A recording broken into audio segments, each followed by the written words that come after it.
Welcome to my YouTube channel पढ़ा सोच। तो आज के लेक्चर में हम डिस्कस करेंगे कि सेकंड लैंग्वेज एक्वायर कैसे करते हैं, लर्न कैसे करते हैं, उसके लिए क्या क्या स्टेजेस हैं। मगर उससे पहले अगर आप ये जानना चाहते हैं कि फर्स्ट लैंग्वेज एक्वाइजेशन कैसे होती है तो इस लेक्चर को भी आप देख सकते हैं जो इस यूट्यूब चैनल पे मौजूद है। तो इसकी लिंक मैं डिस्क्रिप्शन में दे दूँगा, तो आप उस लेक्चर को भी लाजमी देखें क्योंकि फिर ये लेक्चर समझना आपके लिए भी आसान हो जाएगा। हम इस लेक्चर को आसान से आसान बना रहे हैं। ऐसा नहीं है कि आपने वो लेक्चर नहीं देखा तो ये आपको समझ में नहीं आएगा, ये भी आपको लेक्चर समझ में आ जाएगा, मगर वो आप देखना चाहते हैं तो वो लेक्चर आप ज़रूर देखें। तो चलिए हम अपनी वीडियो को स्टार्ट करते हैं। तो सेकंड लैंग्वेज एक्विजिशन या लर्निंग क्या होती है? तो हम कहते हैं सेकंड लैंग्वेज एक्विजिशन और learning is a process by which people learn a second language.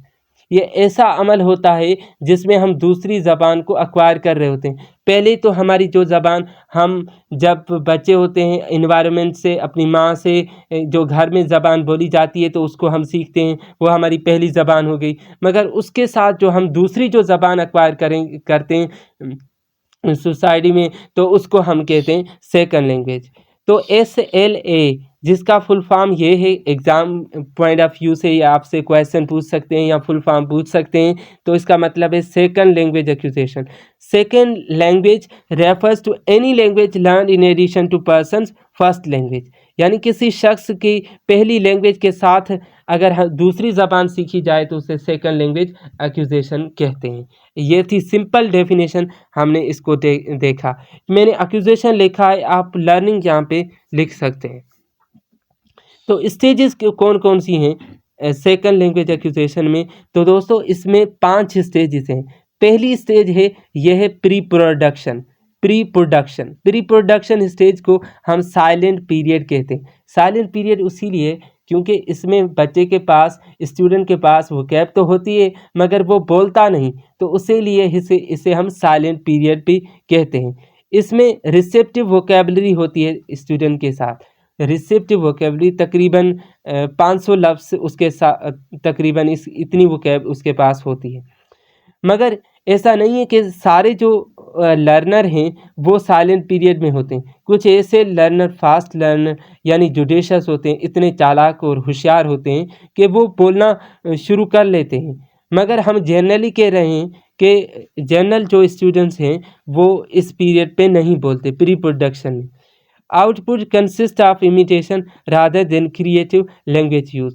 ये जो बच्चे यानी स्टूडेंट जो लैंग्वेज सीख रहे होते हैं प्री प्रोडक्शन में, वो किसी टीचर को, वो किसी मूवी को, किसी पॉडकास्ट में, किसी यानी बंदे को जो उनसे ज़्यादा पढ़ा लिखा है तो उसको इमिटेट कर रहे होते हैं। उनकी अपनी खुद से क्रिएटिविटी नहीं होती। It last for 3 to 6 month. ये तकरीबन 3 से 6 मंथ ये स्टूडेंट्स इस प्रोसेस से गुज़रता है जब वो दूसरी ज़बान सीख रहा होता है।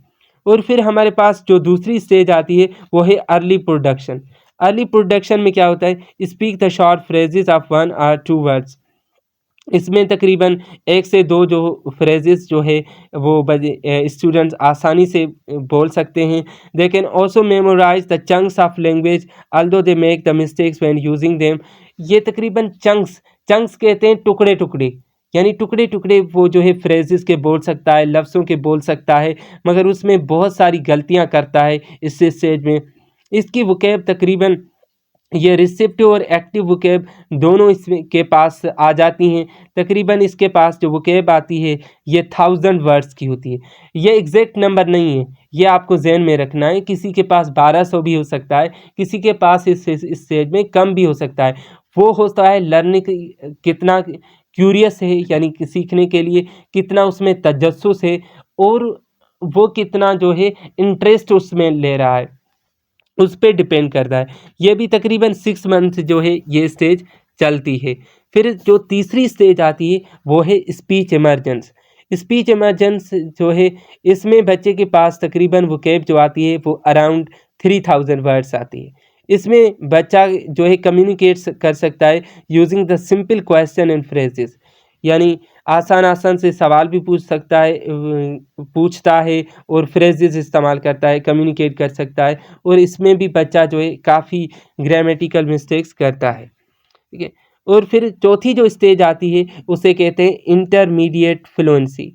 इंटरमीडिएट फ्लुएंसी में बच्चे के पास तकरीबन यानी स्टूडेंट के पास तकरीबन जो है 6,000 वर्ड्स की वोकैब आ जाती है। He can use more complicated sentence structure. ये बहुत मुश्किल कॉम्प्लिकेटेड सेंटेंस स्ट्रक्चर बना सकता है। They are also able to share their thoughts and opinion. इसके पास इतनी वोकैब आ गई है कि वो अपने ओपिनियन और अपने इमोशंस, अपने थॉट्स, उसके पास क्या फीलिंग्स चल रही हैं तो उसको भी वो बआसानी से किसी को शेयर कर सकता है, उससे कम्युनिकेट कर सकता है। लर्नर्स में make the frequent errors with more complicated sentence structure. जो लर्नर है वो काफ़ी सारियाँ जो है इसमें गलतियाँ भी कर सकता है, यानी गलतियाँ करता है, ठीक है, इस स्टेज में। ये है फोर्थ स्टेज। और फिर जो फिफ्थ और लास्ट स्टेज आती है वो है advanced fluency. This fluency is reached somewhere between 5 and 10 years of learning. ये फ्लुएंसी एडवांस से तब आती है तकरीबन 5 साल से लेकर 10 साल से यानी मुद्दत तक, जब आप कंटिन्यूसली किसी लैंग्वेज को सीख रहे होते हैं तब तक आप एडवांस फ्लुएंट बनते हैं सेकंड लैंग्वेज में।